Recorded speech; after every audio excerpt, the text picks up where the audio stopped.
Hi guys, this is Sadik from debugging.com. In this video, we'll show you how to flash the official latest PixelOS Android 16 ROM onto Poco F7. So please take a backup of all the phone's data and then let's get started. So first and foremost, get the ROM file from here and all the IMG file as well. Open this link and get the ROM file from here in this link. Then scroll down, additional images, and please get all these files. All the 5 files are a must. Init boot, recovery, DTBO, boot, and vendor boot. Usually we only flash the vendor boot and the recovery, but for this ROM, we have to flash all the 5 files. So get them, and once you have got it, let's move ahead with the next step. So now get the Android SDK from my article, extract them onto your PC. Upon doing so, you will get a few files. Let me show you the files. These are the files. After that, you have to enable OEM unlocking and USB debugging. OEM unlocking is required to unlock the phone, and USB debugging is required for ADB command. So let's enable both the toggles onto our phone. For that, go to settings, then from there, about phone, tap on OS version 7 times, then go back, go to additional settings, then system, dev options, and enable OEM unlocking as well as USB debugging. Once that is done, let's first verify the debugging connection. So type in cmd in the address bar of platform tools over here, hit the enter key, then type in the command ADB devices and verify you are having an ID. So let's just wait for that to happen, and it should take a few more seconds. You might get a prompt on your phone, then tap on OK. But in our case, you could see we have got the ID. Great. So now you have to unlock the phone's bootloader. For that, we have a script, the avoid quota limit read script, HyperOS 3. Open this article in a new tab and then see the script and the video. Video is also there in the article. And please unlock the phone. Once that is done, re-enable USB debugging once again. And let's move with the next step. After that, boot the phone to fastboot mode. So let's do that. The command is quite simple. It's just ADB, reboot, bootloader, and hit the enter key. The phone should now be in the fastboot mode. When that happens, type in the command of fastboot devices and verify you are having an ID as well. Let's just hit the enter key now, and you could see we're having the ID. If you're not having this ID, in that case, you have to install fastboot drivers onto your PC. The fastboot drivers links are given here. This is the link. Install it. Once that is done, do a right click on the Windows icon and choose device manager, then expand the Android phone section and verify your phone is shown there. As you could see in our case, it's shown here. That's all fine. So let's now flash the file. So first off, copy all the IMG file and the ROM zip file and place the file inside folder of platform tools. So first off, this is the ROM zip file. Let's copy this. And these IMG file, init boot, recovery, DTBO, boot, and the vendor boot. So copy all this file and paste the file over here in platform tools. For the ease of convenience, let's do a renaming. Rename this to init boot and remove the things from the very end. It should just be init boot. Then the vendor boot should also be renamed similarly. So let's do that. Same goes for the boot file, the boot partition. And then we have the DTBO. Let's do that as well. And finally, it's the recovery file. So let's rename the recovery as well. After that, okay, just give me a second. It's now done. So now do a ROM renaming as well. For the ROM, let's rename this to simply ROM. The name becomes rom.zip. It's now easier to type in the CMD window. So we have done with the renaming. Let's simply now copy paste all the commands in the CMD window. To copy the command, scroll down to my PixelOS article, which is after this one over here. So now let's start off with the flashing. First off, let's flash the boot file in the boot partition. So copy paste the command. After that, we have the init boot. Again, copy paste the command, and then next up we have the vendor boot. Copy and paste it as well. After that, it's the DTBO file. Copy and paste it. And finally, this is the recovery file, the PixelOS recovery. So copy the command and paste it here. Hit the enter key. Once that is done, let's now boot up into the recovery mode. So just copy the command fastboot reboot recovery and hit the enter key. And the phone should now be inside the newly flashed PixelOS recovery. This might take a little bit longer, but that's all fine. Nothing to worry about. And the phone should now be inside this AOSP recovery in just a moment. We have flashed all the 5 files: the boot, init boot, vendor boot, DTBU, and recovery. And now you could see we are inside the PixelOS recovery. First off, go to factory reset. Okay, the touch is not working, so no issues. Let's just use the volume key to highlight the factory reset. Press the power key to confirm. Again, choose factory reset, format data.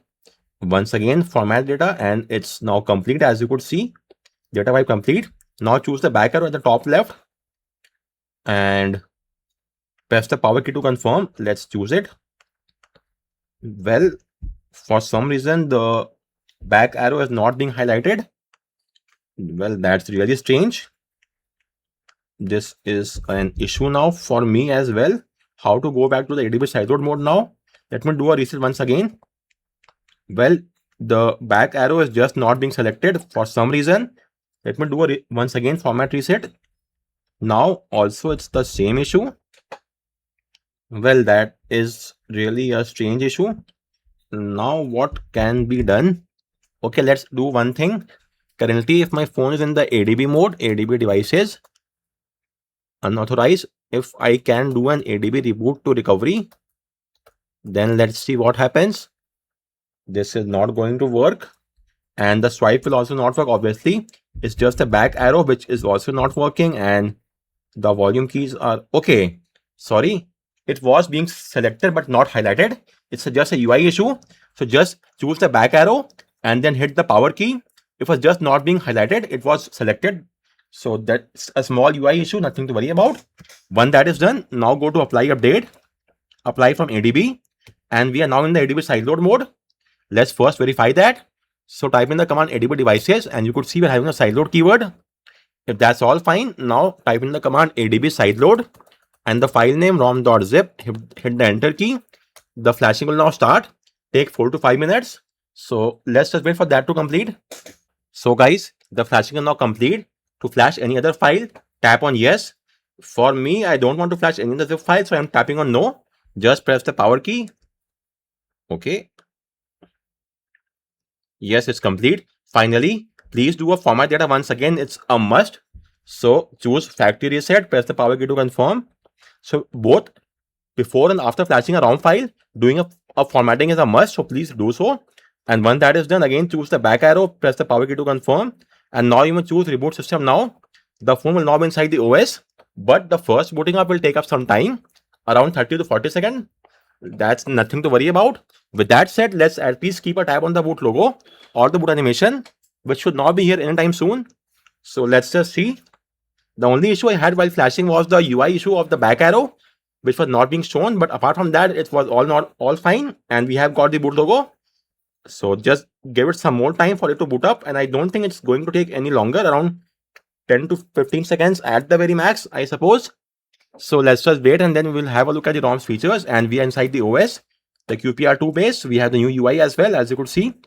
So let's get started. For now, I'm skipping this. If you want, you may connect your phone to the Wi-Fi, link your Google account and restore all the app data. But if I do so, then it will take ages. So I'm skipping all of that. Skipping the pin as well for now. Accept terms and conditions, getting your phones ready in just a moment. Let's skip this as well. And we are now inside the PixelOS, which offers the clean stock Pixel UI experience. And it's the exact same as my Pixel 9 Pro XL. First off, in the QS tiles, you could see you could now do a QS tiles resize, drag it, and it's complete. Just hit the back arrow and they are now saved, as you could see. Then in the settings menu, let's see what all is there to offer. In the display, dark theme is there, pure black. You may also choose expanded. This will force enable dark mode across all the apps that even don't support that. For example, even the likes of Amazon and Fitbit. So for now, let's keep that turned off, not required. Then anything else, refresh at 120 Hz at all time. This is great. Screensaver is on. Okay, you have a lot of screensaver options. The colors, photo frame, photo table, photos. The clock is fine for me. Tap to sleep. Let's check it. Tap to wake. Well, currently it's not working. I don't know. There is an option. Okay, it's there. But for now, I guess a UI restart is required. After a OS or UI restart, this will work. Now it's working. No, there are some issues with this. So we'll have a look at that. Then we have the wallpaper section, and this is also a new UI. You have all the Pixel wallpaper over here, as you could see. All the same. Then Living Universe. These are the older Pixel wallpapers, live wallpapers, some of them. Then we have the clock as well. You may choose from any one of these clock styles. Let's go with this one, but I don't think the colors, okay, colors can be changed. Make it more darker or lighter from here. But let's keep it with the wallpaper color only. The size, small or large, let's keep it large. Hit the apply button. Let's add a shortcut on the left hand side. I want Let's say torch, the right DND is a must for me, and hit the apply button. And it's complete. Then let's go to the home screen. And from there, the colors again, we can choose a color from here, or go to other colors and choose any color from this section. Let's choose any one of them. Let's go with the default only. Let's leave it for now. Then the color contrast icons can be changed. This is also new in QPR2. Let's choose this. Themed icons can be enabled or disabled. Let's keep it turned off. Layout is medium. Let's go small, which is 5x5. Hit the apply button. It's now applied. Then apart from that, let's see the system section. Gestures. Double press to power button. Open what all is there. Google Wallet and camera. That's it. No other third-party app. Then quick torch for that. Okay, long pressing the power button is the same for all the Pixel phone. This is new. This we don't have on the Pixel ROMs, on the Pixel stock UI, but we get it over here. And I guess that's just about it. To install an update, either go from here, or you may simply update via the OTA, via the recovery mode, Adobe sideload mode. The choice is all yours. Then apart from that, let's see what's here in the home settings. At a glance is turned on. It should be turned off as well if required. And you have all the tweaks with what you want to see and hide in the at a glance can be tweaked from that section. Search settings, app list settings, show app, long app name, search settings, swipe to start a search, web search. All of these are here.